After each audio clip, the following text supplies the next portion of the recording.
Welcome, beautiful ladies, to Massive Capital Girls Society. We're a dynamic group of driven women from all backgrounds and all walks of life who have come together to create generational wealth, build meaningful relationships, and grow personally, professionally, and spiritually.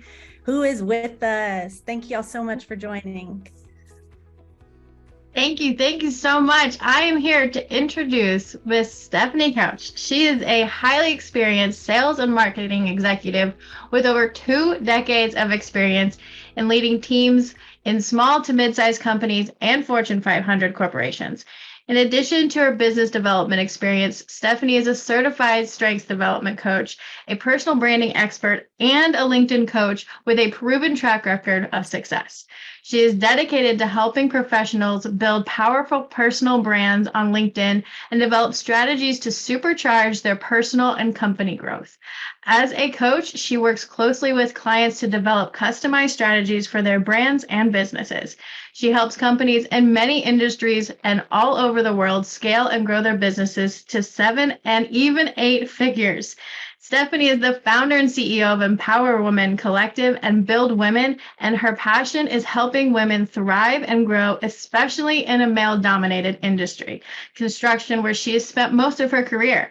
She's also committed to supporting women entrepreneurs in starting, growing, and scaling their businesses. She shares her experience on LinkedIn, where she is active and engaged member of the community. She posts the power of personal branding, entrepreneurship, and life. Her insights and guidance have helped countless of professionals achieve their goals and build a thriving careers. Stephanie's love for singing is matched only by her commitment to empowering professionals to succeed in their careers and businesses. She loves all things construction, interior design, and real estate investing. She currently lives in Orlando, Florida, with her husband, Ben, and their golden retriever, Heidi Pearl. Miss Stephanie, welcome to the Massive Capital Girls Society. We are so excited to have you. Thank you for having me. I'm excited to be here. Awesome. Yes. Welcome, Stephanie. So tell us a little bit about yourself, Maria. Give us your bio, but definitely we want to hear from you. How did you start with your brand, and how can you add value to us? How we can add value to you? Just tell us a little bit about your background and, of course, accomplishments. Yes. So I started in a small family business when I was young, and I've always loved the business world and being around different types of sales and marketing and all of these different things. And so I've just been involved with a lot of different parts of business, from small to a larger scale. And within that, I always felt like I was different because I was a woman, and I was usually the youngest woman, and I was blonde, and all these other things that made me different. And a lot of, older white men were running the industry that I was in. It was very male dominated. So I always felt like the one and only, and I usually was. And so I knew really quickly that if I was going to stand out, I wanted to stand out for my differences as my differentiators, instead of just blending in and like trying to fit in when I knew I couldn't. I was just like, hey, I'm just going to be me, which is different, and I'm going to be all the way me. So that's really what kind of started. And this really started for me like in high school. And I have a very loud, personality. I'm extroverted. I love people. I like to, hug and all these things. And so I'm also Southern, if you can't tell from my accent. So I am just going to lean all the way into this. And then once I got into my corporate job, there were definitely times where that was challenging. And people, said why are you posting on LinkedIn? Why are you doing this? Why are you doing that? And I finally just got over kind of the haters and said, I'm just going to be myself and lean fully into my strengths.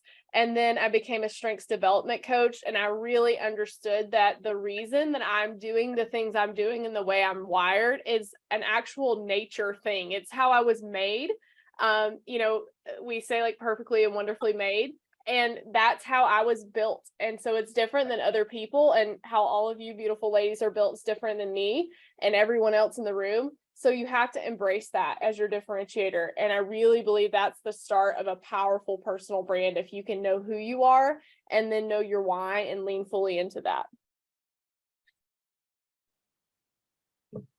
Awesome. That's amazing. And that's a really golden nugget right there. Sometimes we we just need to understand that the things that make us different are the best highlights of our person, something that we can empower and share with others and inspire others. Sometimes we just try to blend with people, but showing the true, staying true to ourselves is definitely a key point right there. So I love that. Thank you. So you have done so much in your business, and I hate asking like, what's the key to your success? But I mean, what's the key to your success?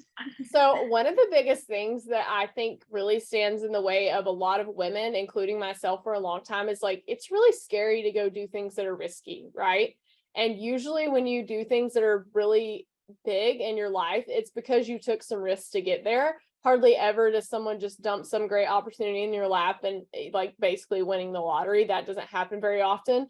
And so I've taken some calculated risk and some not so calculated risks. Like, hey, I don't really know. I mean, I'm not reckless, but I don't often know where things are going to take me. And I think having that, leap of faith and not letting my fear control me. And then also really trying to let go of perfectionism. That's something that I think a lot of women, especially myself, I always in school, like if I didn't make 100, I felt disappointed, and now I think back on those essays and I'm like, if I hadn't have spent so much time on that 20-page essay and made like a 90 or God forbid an 89, I would still graduated from high school and college. Like I would have been okay. And I probably would have had a lot more time to do other stuff, so that perfectionism then carried from school into like my career. And I felt that I was spending all this time on things that didn't really matter. And when I figured out that good is oftentimes good enough, and you can like allow yourself to do that and be not perfect, then I started to figure out like, oh, I can do a lot of cool stuff that I'm not going to be perfect at and go try it. And so that's really the key, I think, for everyone to start is go do some stuff and screw up, like go mess some stuff up, go fail at some things, go try something that you're going to look and feel ridiculous doing, and then watch what happens once you do it for a while and you become really good at it most of the time, except golf. That's not true with that. I've figured out really quickly, I will never be good at that because I'm not patient enough to even try. So it's too quiet. It really is. It's not for me. And then backing up on that, I mean, I totally understand doing things scared and being like taking those risks are so important. But do you think it's more connections, personal growth, or marketing that really is going to jumpstart us from getting from where we are to where you are? So marketing is important. I mean, that's for sure, because here's the cool part about marketing, and also the scary part, is that you can be the best coach or the best real estate agent or the best investor, the best whatever you are in the world. And if no one knows about you and no one knows where you are, like, does it really matter? I mean, like word of mouth marketing, yes, of course, is still very important. But in today's world, if you're not out there talking about what you're doing, and this goes back to another thing that women really don't do very well, is talk about their work and speak their value. There's a book called How Women Rise. It's one of my favorite books. If you haven't read this book, it's amazing. And it talks about 12 things that women do to hold ourselves back from really reaching our full potential. And the number one thing is not speaking your work. So the people in your environment, if you have a corporate job where you're reporting to someone, they don't know what you're doing and they don't know how great you're doing it. And then you wait till like a yearly review to go then unload a year's worth of stuff that you've done. Don't do that. Talk about what you're doing. And so marketing is important. If you're, especially in your own personal branding, talk about what you're doing, talk about your failures, talk about your successes. Don't feel like it's bragging, talk about your strengths. Share a little bit of yourself. People connect with stories. And so when you start sharing your stories, then people start connecting with you. And I think that's something we kind of are scared to share sometimes, because it's like, well, it's my personal brand, but I also work and do professional stuff. The line between professional and personal is pretty much gone now, like it or not. And so if you can share something that's vulnerable, like a lot of times you'll get more feedback from that than something that's, like, oh, I just made $1 million. It's like, hey, I really failed the first month of my business, or I launched this product and here's how I just completely flubbed it. So that's something I would say for sure is like, get out there and talk about what you're doing.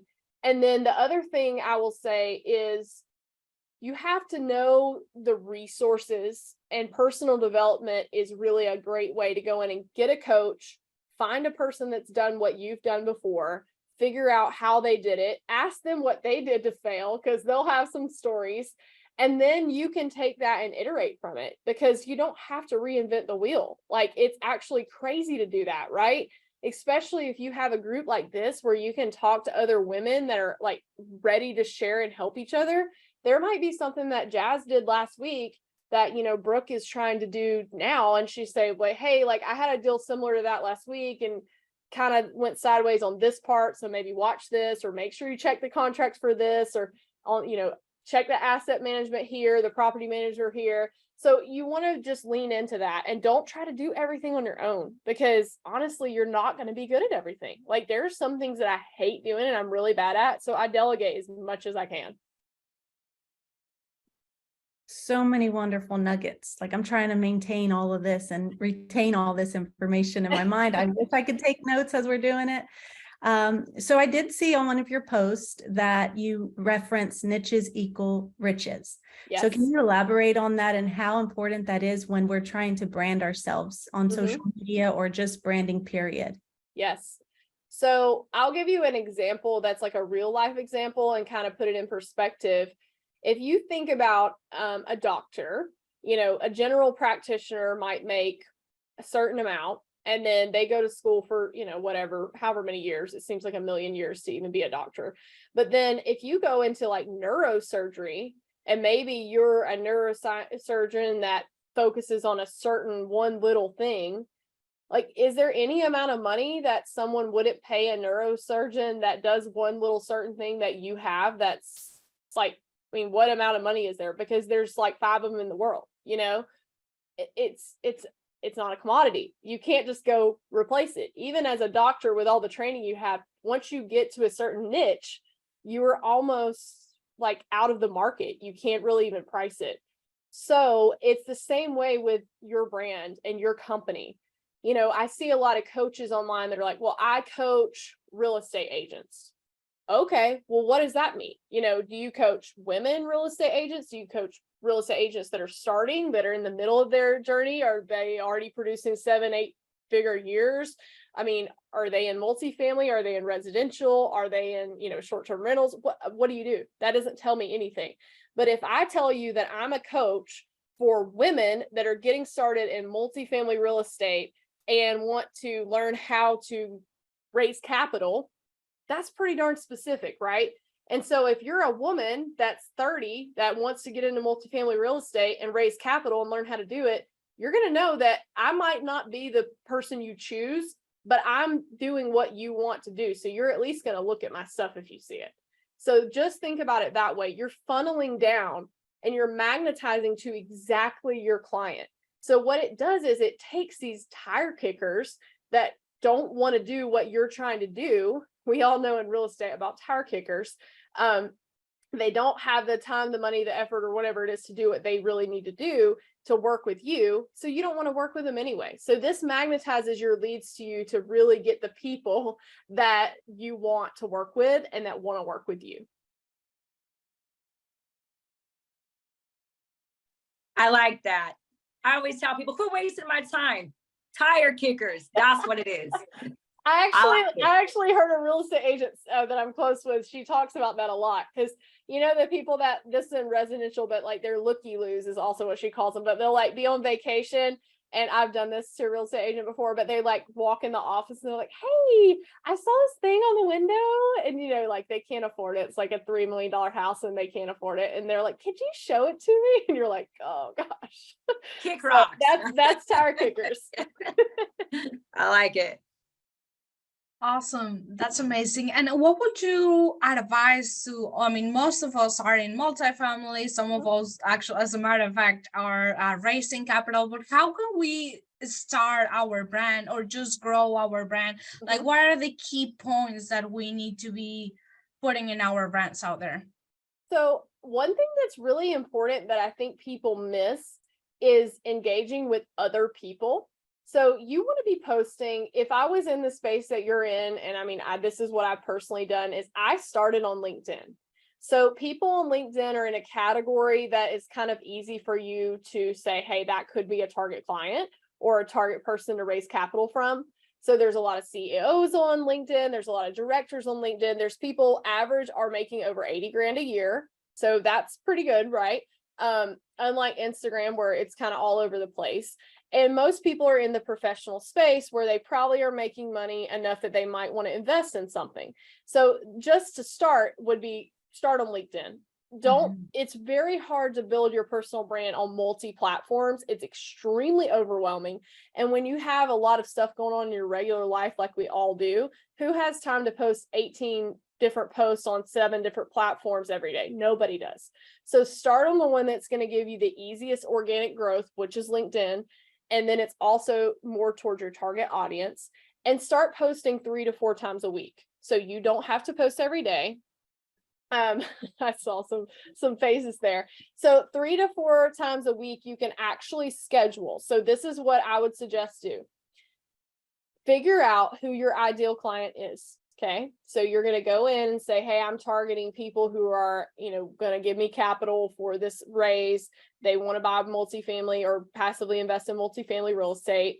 They are directors, CEOs, like C-suite and up, whatever it is. You can actually go in and start targeting those people, with some different lead generation tools that LinkedIn has, which is kind of like level 2. But you can say, hey, in your headline, you're going to say that I help C-suite executives passively or earn passive income through multifamily real estate. So that would be like your headline. You can make it a little more blinged out if you want. Or I help CEOs create passive income through multifamily real estate. And then you're going to make your profile look like that all the way through. About me section, banner, all of that. And then you're going to start posting about what you're trying to do. So don't post every day, hey, give me money. I want to raise capital, give me money. But here's what you could post is like, hey, this is what the factors are in multifamily. And the average raise comes back with the first 5 years, you get 8 to 9%. And then after 5 years, you might get 18 to 22%. And so here's your type of investment that you're making. And here's the average payout, and like give some factors so they're educating, because there are a lot of people that actually, when I say the words multifamily real estate, they don't even know what the heck I'm talking about. I mean, they have no clue what multifamily real estate means. So I actually had someone, I posted that thing last night about, hey, check this massive capital out. And I had someone comment on it and said, can you tell me what multifamily means? And this is an educated person that I know is in executive space. So they need education. And then the second thing is people think you have to give like $10 million to go buy a whole apartment complex. And that's not what it is either, as we all know. So I would focus heavily on educating. Then you do every 5 to 7 posts you can put on there like, hey, we have this project and here's the specs on it. And if you're interested, in the comments, here's the link to talk to me. So Claudia, I see your comment. You don't have a LinkedIn. That's good news. Is not too late to start. You can still gain organic growth on LinkedIn very quickly. But I will say, if you're not posting 3 to 4 times a week, it's going to be really hard for you to get traction. And then the engagement with other people is important. So find people in your space that are talking about it, comment on their posts, do different types of posts that go with, hey, this person, you can do collaborations. The people on this call could collaborate together. You can do LinkedIn Lives, which are kind of like this type of Zoom webinar type feeling, but you do it with another person or yourself, and it just shows up to all your followers. So you can do a lot of things. And then you can actually do outreach based on Sales Navigator. All of this does take time. So you're probably saying like, oh my gosh, this girl's saying a lot of words. Welcome to my world. But here's the takeaways. 3 to 4 times a week, batch your content.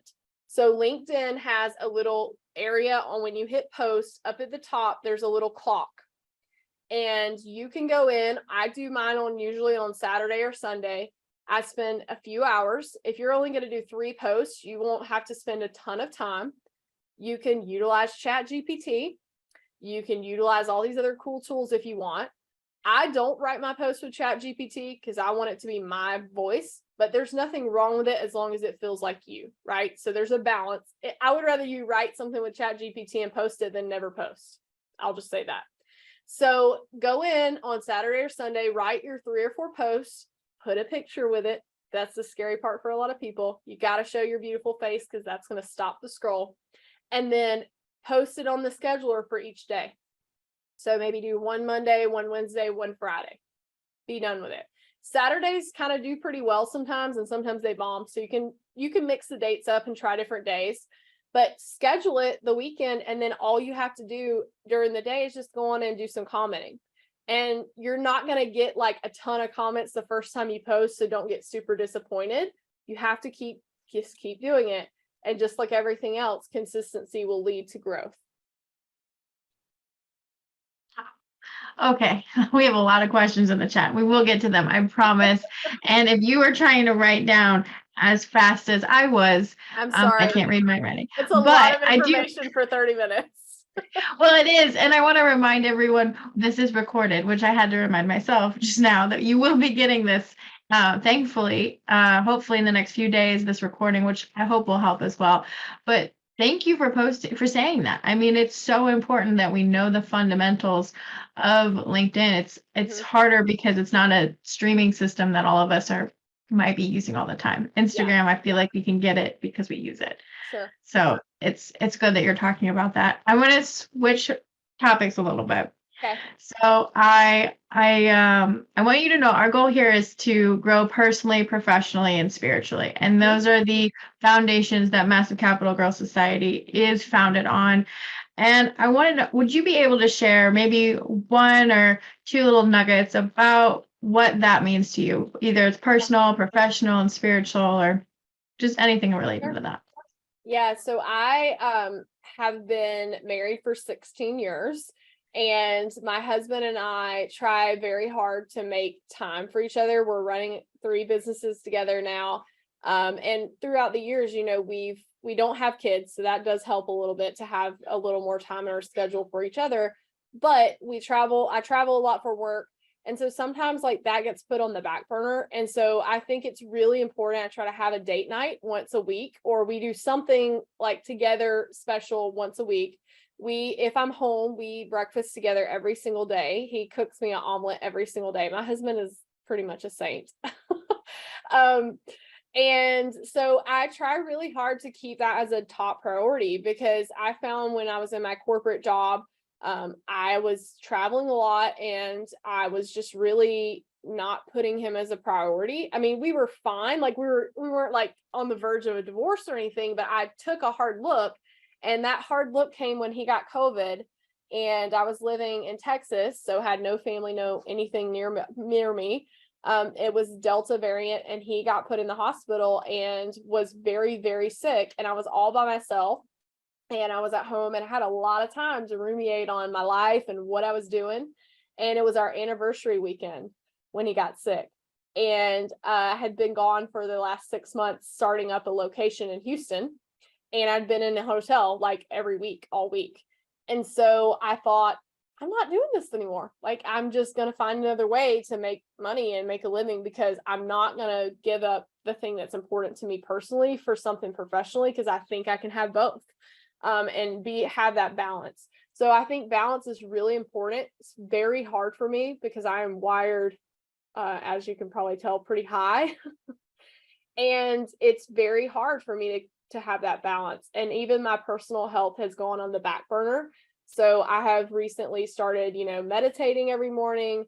I've done a lot more like focusing on my health, eating right, macros, like just for lack of a better word, getting my shit back together again, because I've been super successful professionally, but it's come at a cost, and that stress of grinding, it can really get to you. So I think you have to have balance, and the spiritual part of it obviously is important. I'm very connected to music. So like when I have a really hard day, I just go sit down at my piano and start playing and singing.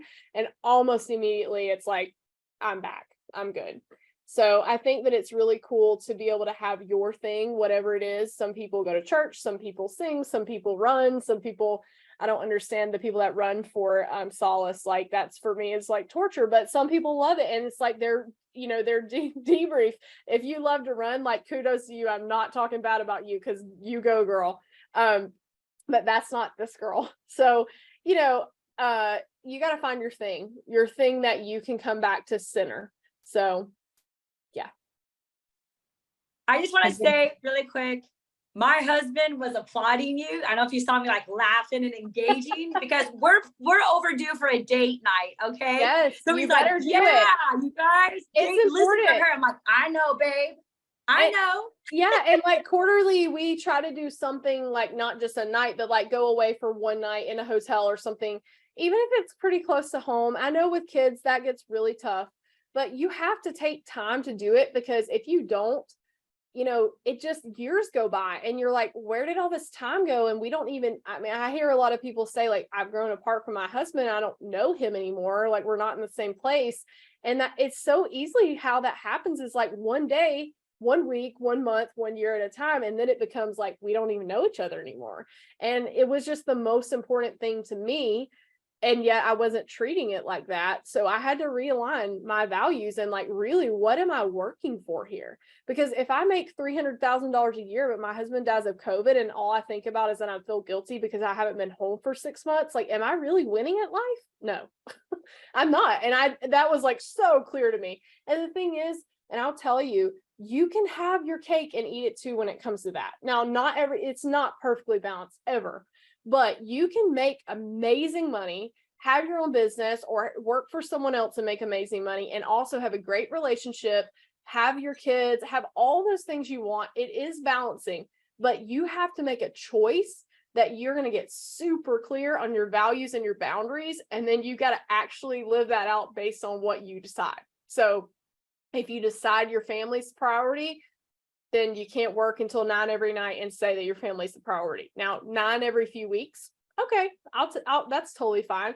But 9 every single night, it's really hard, and I still struggle with it. Like I'm recovering, but I still sit up here at this desk for hours. Some nights I'll work if I'm like on a creative streak, like I'll work until 1 or 2 a.m. and I'm like just going, but I can't do that every night. It's got to be a balance.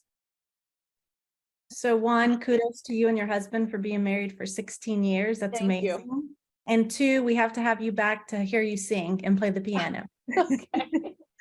Yes. So Steph, when I first met Angela. yes. So when I first met you, we did talk about real estate and passive investing and being an active investor. And I know that you were venturing towards learning more about that. And I'd say kudos to you again, because you're mentioning property management and asset management and multifamily.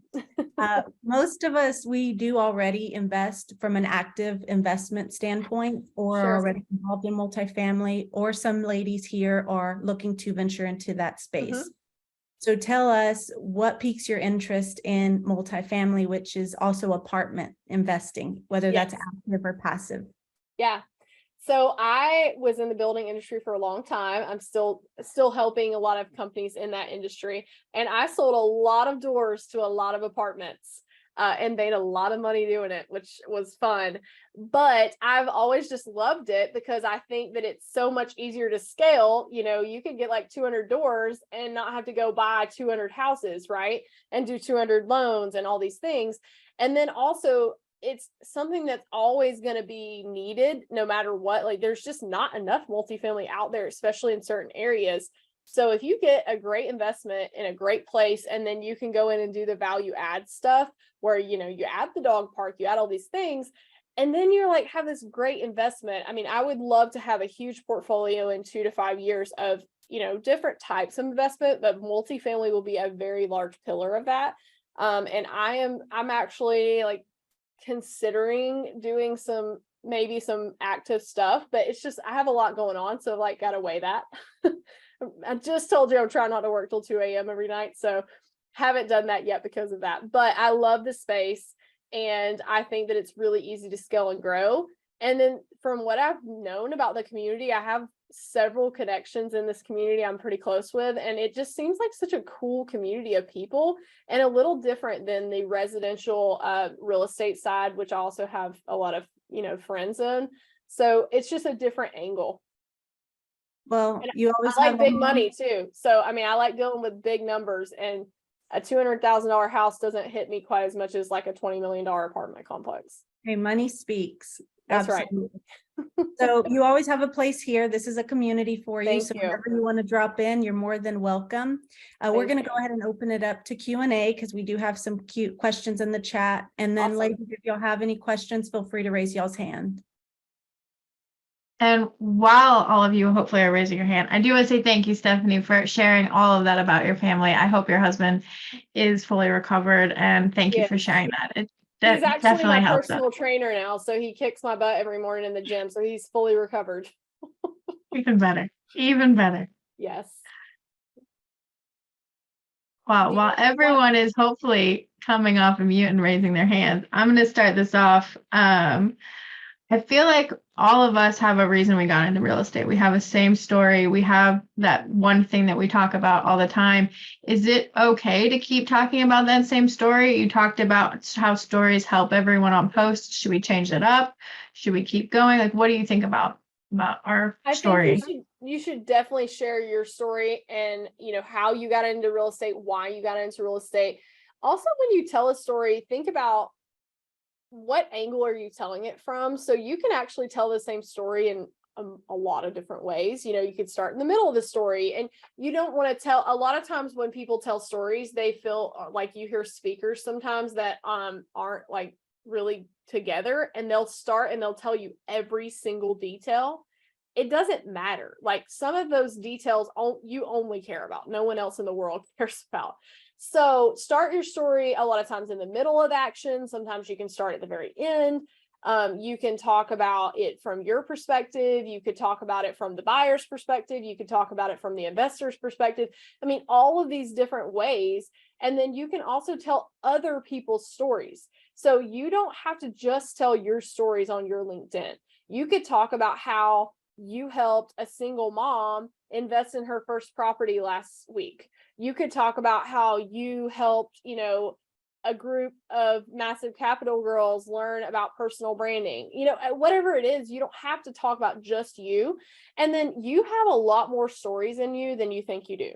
So most people, when they start to really think about their stories, you have like hundreds of stories. Now, you may not think your stories are very important or prominent. Like, who would care about that?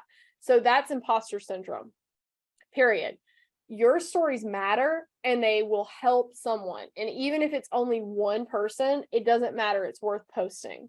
So you've got to just get in there and say, like, I'm going to tell my story, my truth, and not worry about so much the reaction you're going to get, which I know is hard because it's human nature, and be a little vulnerable with your stories, but just keep sharing. And you don't have to share a story every single time. But again, just remember, it doesn't have to just be your story. And people love it when you tell client success stories, because then it resonates with different people. Maybe you aren't their type of person, or you're not like them, but the client is, or the person that you worked with, or your partner, or whatever, whatever it is. Thank you. Thank you very much. Go ahead, Candace. Yeah, I had put in the chat so that I wouldn't forget, quite frankly, when you were rolling through LinkedIn. Yes. I have multiple businesses that I run and manage to different degrees. And I'm curious how you would recommend the personal brand combination with the different businesses. Mm-hmm. And I was pleasantly surprised to hear that you said you have multiple businesses too. So Yeah. how do you market the different businesses all under one channel? That's a great question. And it actually is probably the hardest thing when you have multiple stuff you're selling. So there's probably one of your businesses that is more apt to convert on LinkedIn. I would have to have a call with you and kind of see what your content strategy would be based on those businesses. For me, I have one business that nobody cares about on LinkedIn. Like the clients are word of mouth. The clients are really in the like super niche area. So I never talk about that. And then I have another business that's more construction and then for women, and then another business for women in general that includes the brand builder and like the coaching strategy, that type of stuff. So I know that strategy business, the marketing, sales, and LinkedIn, all those things for women that are entrepreneurs, that is the best target for LinkedIn. So when I have all my businesses on there, and all three of my businesses have company pages, and if you go on the bottom of my LinkedIn, you'll see all three of them. You're about to see a fourth because the brand builder is really a chorus that's going to roll up under this other business. But I don't talk about the other stuff all the time. I'm talking about what I think will convert on LinkedIn. So your personal brand is always going to be you, no matter what your platform, no matter what business. And here's why I would say be very careful about getting so into talking about the business side of it. Because what if you decide to sell one of those businesses next year? What if you decide to exit it, and you're no longer doing, I mean, whatever, like I'm doing consulting for the building industry. What if I decide next year I don't want to do that anymore? Well, guess what? Stephanie Couch's brand is still going to be Stephanie Couch's brand. If I never talk about unicorn brand builder, whatever it is again, my brand, my values, my things that I'm talking about are going to stay the same. So that's the difference between company branding and personal branding. You don't want to talk about your logo, your company, especially if you're in a corporate job, like a lot of people are. I made that mistake for a long time. I don't even know where my personal brand could be if I had started 2-3 years ago posting about me and my brand instead of my logo that I worked for at the time. I just didn't know any better. And so many people don't. But you got to separate those two. And then you can have company pages for every single one of your businesses on LinkedIn. And you can share your post on those. And you can go in and add followers to those. You can post with those company brands. You can do all of those things. We're talking about getting something pretty complicated here. You don't want to get overwhelmed with that. Start small. Just start with you. And then whatever the one thing that you think you would want to convert with on LinkedIn, that's what I would talk about. If it's multifamily and you think there's a good chance that you could raise the most capital on LinkedIn, start talking about that. And then in these organic conversations, like if you have a DM conversation in the messaging with Angela and you've never met Angela before, and you say, and she's like, well, what do you do? And then you can say, well, I have, these 3 businesses, or you might think, oh, she actually might be a client for business 2 and business 3. I'm going to tell her about that one. It's kind of like, I always like to think of it as a doctor. You might go in with like 7 different problems, but if you have a certain problem that you're treating right then, you address that problem and you prescribe what that patient needs in that moment. So if you have a heart condition and you need heart surgery, I'm not going to go in and say as the doctor, well, you could have heart surgery, or you could just go for a walk and maybe it'll heal itself. Nope. You're going to get heart surgery. Like that's your option. Whether you choose to do that or not, that's on you. But here's my prescription, my thing I'm telling you to do. So think of it as the doctor method, and what that client probably needs based on the questions that you've asked them to kind of pre-qualify them. And so that really can be done more in the DMs and in conversations like on Zoom than anywhere else. Thanks for reminding me. I have to go in for my doctor's appointment. You're welcome. Some more multi-purpose Zoom call here. Awesome. And now we go to Steph. Okay. Hi, Steph. I love your name. Steph. So my question is more about like the content, like how often do you need to be talking about yourself? Mm-hmm. And how often should you be posting? So I'm trying to raise capital or get like educational things. So I have educational things. I have me. I have my passion things that I care about, like water for people. And then I have my like educational, just motivational content. Sure. When you say build your personal brand, I'm like, oh, okay, well, there's lots of things that I want to talk about. How often should I be focusing on myself versus these other things, and also getting people to my events and all that? Sure. So it kind of depends on when. If you're running a campaign, like you're trying to sell something for a deadline, like let's just say you had an event July 1st, I would get really tactical about what you post the month before that event. But if you're like doing a capital raise and you really need to get 5 million before August 1st, like that first part of June or July, maybe you post some, and then once you get into July and you're close to your deadline, like I would be posting more about it. You can always add comments that you pin at the top and just say like, hey, if you're interested in multifamily real estate investing, passive investing, here's the link to talk to me. But I usually follow the 80-20% rule on whether you're talking about yourself and just kind of general stuff, knowledge, educational things like that, 20% sales. Because if you post 10 posts and they're all like, buy my thing, buy my thing, buy my thing, buy my thing, everybody's going to be like, I'm out, unless they want to buy your thing, but probably they're still going to be like, wow, this was kind of cool. And now I'm just annoyed. So 80-20 is what I go with. It's the Pareto principle kind of with everything. Like you see more of who you are and what you're talking about. As far as the things you told me with the water and all these different things you love, I would pick 3 pillars. So your capital raising is probably going to be one of them because, you're getting paid that way. And then probably your personal branding stuff. You can talk about, all the things you love within that pillar. There can be subtopics. And then the third thing would be education. So like for you, from what I'm literally diagnosing this after hearing like 2 minutes of your stuff you care about. That's what I would do is I would do 80-20.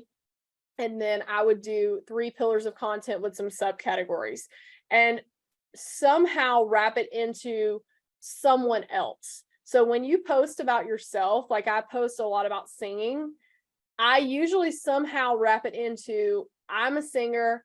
Here's why I love singing. Here's how being in a choir taught me to work on a team. Or here's what being a singer taught me about confidence. And that way I can give them like takeaways that are actionable, like always use your voice, never be afraid to speak up. Always never be the loudest person in the choir and try to show off like when you're working in a team, things like that. So then it's not always about you, it's about you and them, but they're connecting with you because they understand why you're telling them this thing. And they like the fact that you're telling a little bit about who you are, but it's still really about them. Because like, if I could tell you one lesson in marketing or in sales or anything that you're trying to do, nobody really cares about you except how it helps them. That's really like true for everyone. We can try to act like that's not true for us, but it is. It just is. So if you're thinking about something and you read it and it only feels like it's talking to you, rewrite it. And rewrite it in a different scenario where you're talking to them and you're helping them in some way with that information. So I started out in multifamily. I'm giving you like an idea. I started out in multifamily real estate, had no idea about blah, blah, blah, blah, blah. Here's how I learned the basics of multifamily real estate. 1, 2, 3, 4, make it easy to read. You want to put spaces in between your content. Do not write a book. Nobody wants to read the Iliad and the Odyssey on LinkedIn. Like they just don't. We have very short attention spans and people literally, you've got like 30 seconds to get the whole post read. You got 2 seconds to make them decide to stop, read it, or go on. And so that's why I said use a picture, because if you show your face or if you show a picture of someone else, then they're probably at least going to stop to read the hook. And then that's the second most important thing is that hook has got to be something that captivates them. Another little tidbit that I'll tell you, which is so weird, but it makes a lot of sense. People love to see things that are like wrong or that you failed at.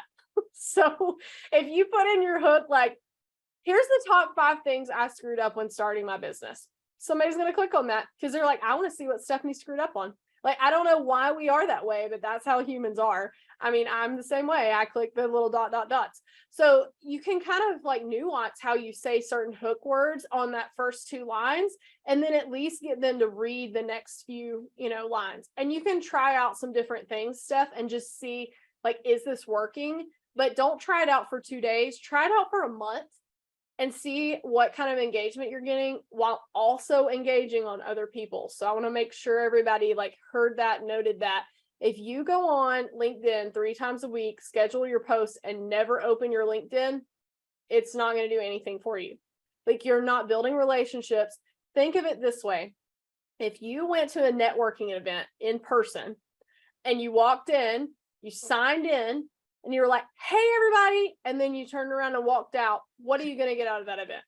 It's the exact same thing that posting on LinkedIn and not engaging and not just ghosting after you post. That's the exact same thing. It's walking in a room at networking and walking back out. So just think about it that way. It's social media, and you have to have relationship building. Everything in sales, everything in capital raising, it's all about relationships. And so whether you build relationships a certain way or another way doesn't really matter, as long as you can build strong relationships. Thanks, Stephanie. I've been following you on LinkedIn, and your brand is so. Thank you. I'm glad. I love another Steph. Thank you Thank so you for your much. question. So we go to Megan. Hello. Hi.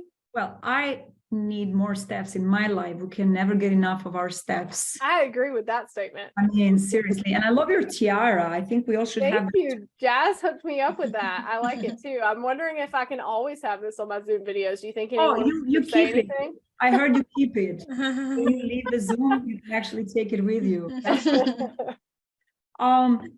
Well, I had a comment about your skin. It's beautiful. I'm always asking the ladies, what do you use in skincare? That's question number 1. And also, I am curious.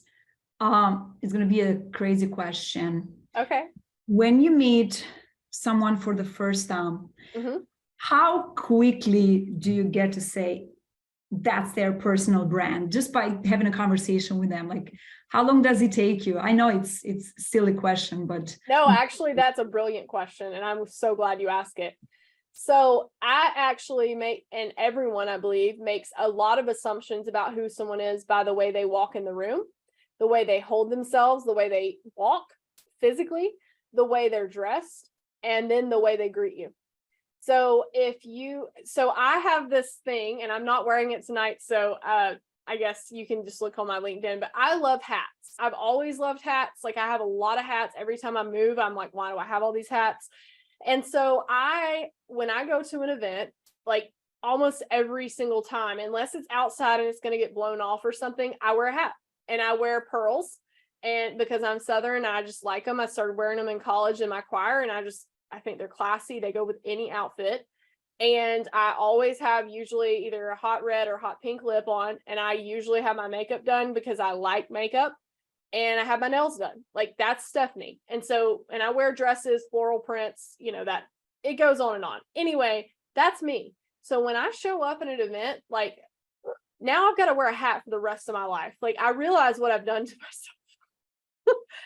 But every single event I go to, I get stopped, and they're like, we love your hat. We love your lipstick. We love your whatever. People remember you for it. So I'm not telling you all to go buy hats, because then it won't be my thing. So, like, please don't. I'm just kidding. There's enough hats in the world for all of us. But if you come up to someone and you have a signature look that's you look professional. Now, I'm not saying you have to go dye your hair blonde and wear pearls. It needs to be you. Like, it's got to feel like you. But it still needs to be a very distinct style. And then when you walk up to someone confidently and say, hey, I'm Stephanie Couch, nice to meet you. Then they ask you what you do, and you have a short elevator pitch that's super confident. You're not like, well, I'm like, I have a brand for, and then you start talking about that. And so if you have that nailed down, when you walk in, your personal brand gets a pretty good jump start just from that, especially at in-person events. And then you can continue that as you conversate with these people and start talking about all different things that you're doing. Kind of networking should be natural to a certain extent, but a lot of people get really, really nervous with networking.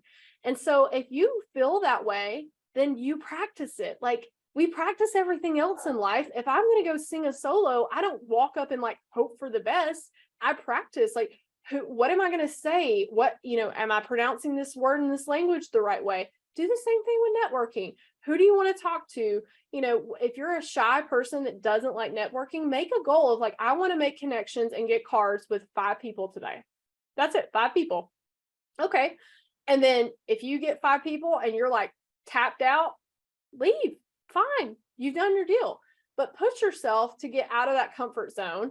And then the next thing is my skincare is It Cosmetics, which if you ladies have not read Jamie Kern Lima is the founder of It Cosmetics, her book, Believe It. When my husband had COVID, I was talking about that earlier. I was listening to that audiobook in the hospital parking lot while I was not sure if he was going to live or not. They wouldn't let me in. And that book literally changed my life. And a year later, almost to the day, I happened to be back in Dallas. I had already moved away. And I went back to that area to see some friends and do some working stuff. Went to the Sonic across from that hospital to get a drink. And this is a real story. This is no shit, really. I pull up my Instagram and Jamie Kernlina sent me a 5-minute voicemail because my husband reached out to her and told her that I was struggling to quit my job or not quit my job. And I was really in a bad spot. And she reached out to me and encouraged me. And so I will wear her makeup for the rest of my life. And I want to meet her. And I'm like, one of my goals is to speak on a stage with her one day. But so that's my skincare. And then I have some like highlight on here that's MAC, M-A-C. So I love makeup tips. I think I'm going to start posting about some of my makeup tips on Instagram because I get asked a lot. I get asked about it all the time. It's so this lip color that I have on is $10 at Walmart. $10. It's called Maybelline Vinyl Ink. They have all different colors for every color you might want.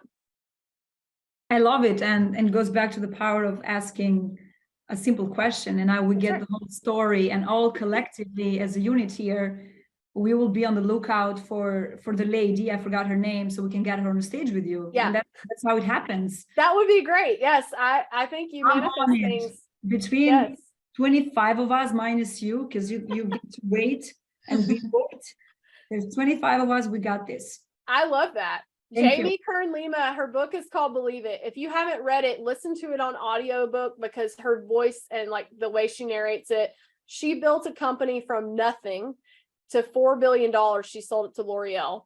And her story is pretty impeccable. It's really awesome what she was able to do and just rejected so many times, but kept going.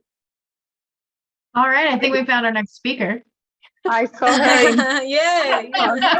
Yes, let me know. I will be on that call. I saw her in the stage and she is fantastic. Okay. Yeah. I've never seen her speak live. I want to. Hopefully I'll be able to soon. You need to share a stage with her. Yes. Yes, definitely. Awesome. We could go for the last question. Okay. iPhone 9.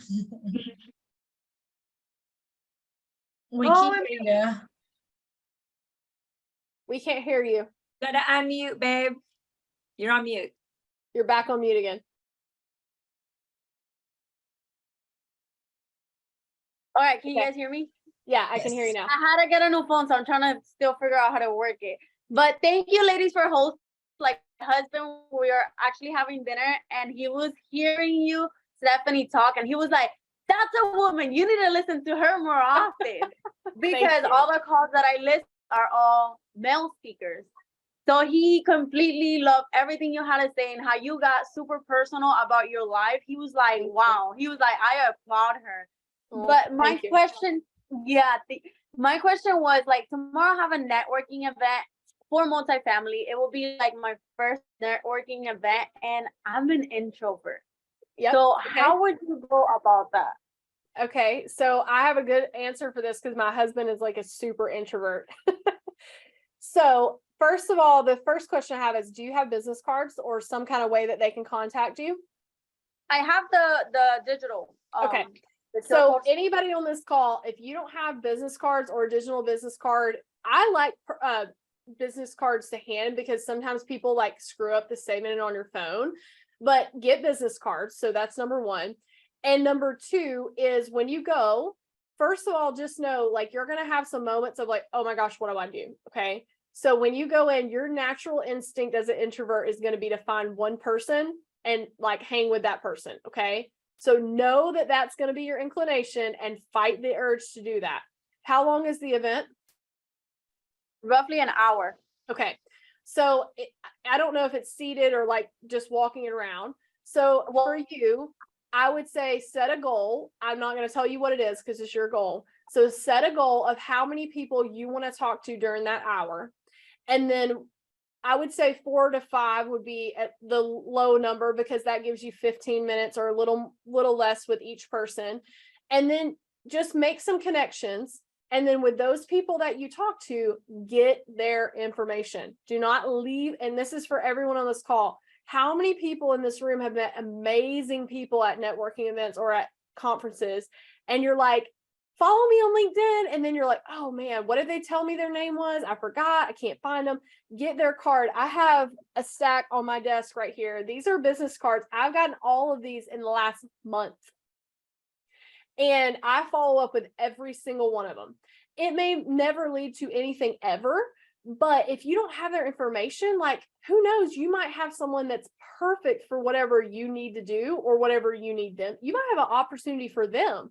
You might say, hey, I have someone that I just met someone that does that exact thing that this other person needs. I'm going to connect them. And then you become a connector, which is how you really start to like go places in life because you're helping so many other people. And like, it's not go places like dollar. It's like go places like you are a good person. You're helping other people.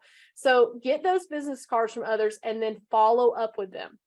And so I'm a strengths development coach. I don't know if you have this, but a lot of people that are natural introverts have a strength called relator. And relator is a deep relationship builder. It takes a long time for them to trust people, but once they do, they're like really great friends and they're very, very good at connecting deeply with people. So know that as an introvert and maybe a relator, I'm diagnosing without knowing the symptoms here, but you're not going to connect with every person in there and you don't have to. But if you get 1 or 2 good connections from an event or even just one, it's worth going. So embrace the uncomfortability of you being an introvert.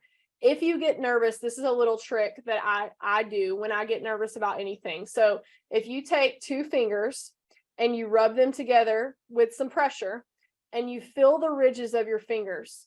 And sometimes I'll close my eyes, but if you're like in a place where you can't do it, you know, and then do a little breathing, like count up and down, 4 count, 1, 2, 3, 4, 4, 3, 2, 1. You don't have to do it audibly if you can't.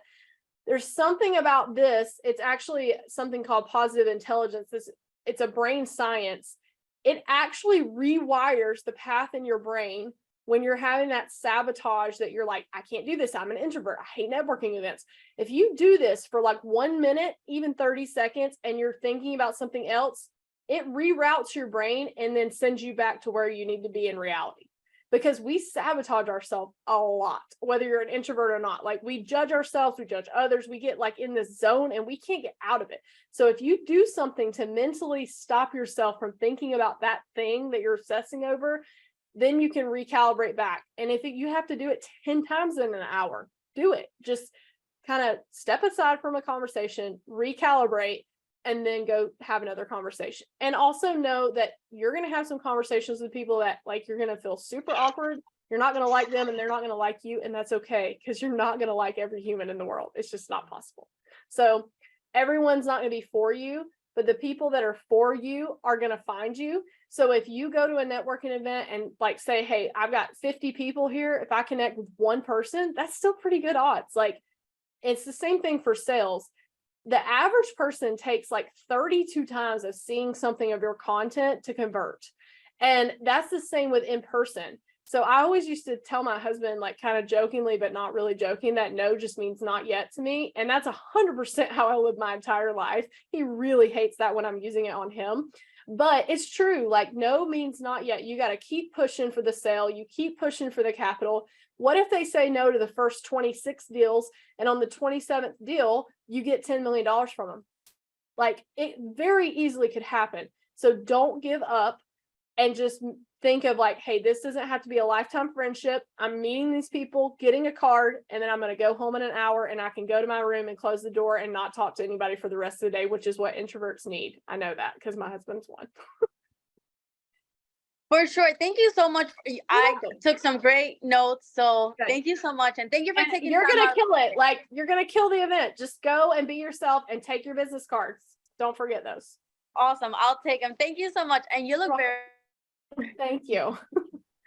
Well, Steph, I know it's always a pleasure when I speak to you, and I'm just so glad that you've been able to speak to these ladies.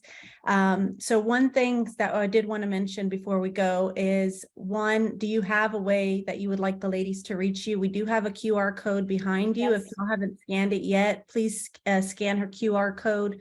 But how would you like the ladies to reach you? Yeah, so LinkedIn is probably the easiest way. If you'll just send me a DM on LinkedIn and just tell me like, hey, I was on the call with Massive Capital Girls, and connect with me. And then I have a course that I'm actually launching June 1st. It is a branding course, and it goes over a lot of the things that I talked about tonight. How do you launch your personal brand and really get your client profile and your voice down? And then all the way into like how your content strategy should be structured. How do you post on LinkedIn? How many times? And then how do you actually respond in the DM and do the sales part? So that's something people get really tripped up over if they don't have a sales background. So that's what my masterclass is going to be. And it's a course, and it also has coaching calls. And then you get a strengths development call with just me, a coaching one-on-one call.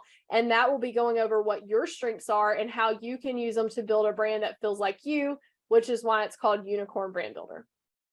So amazing. So I will say I'm an introvert actually, and I think I've mentioned that to you, Steph, one time. But there is power in networking and getting in rooms or Zoom calls like this. Continue to show up, ladies. If you enjoyed what you watched or saw today or participated in, there's links. Actually, Brooke has been putting the link for a Massive Capital Girl Society. Please feel free to follow us, subscribe, and we do have first and third Tuesday of every month, we have these Zoom calls. So we would love to continue to have y'all join our group. Thank you. And for take pictures. letting me have the time. Take a picture of us and share it. Sorry, let's take a picture. Stephanie. Let's take pictures and share it. Promote. Go ahead. Sorry, Stephanie. Everyone. I was just going to say thank you for the time, and what a great group of ladies. Such a good energy in this group. So I loved meeting all of you. So amazing. Thank you, ladies. Connect with me on LinkedIn. Here's the QR code right here. All right. Thank you. Y'all have a great night. Bye. Bye-bye.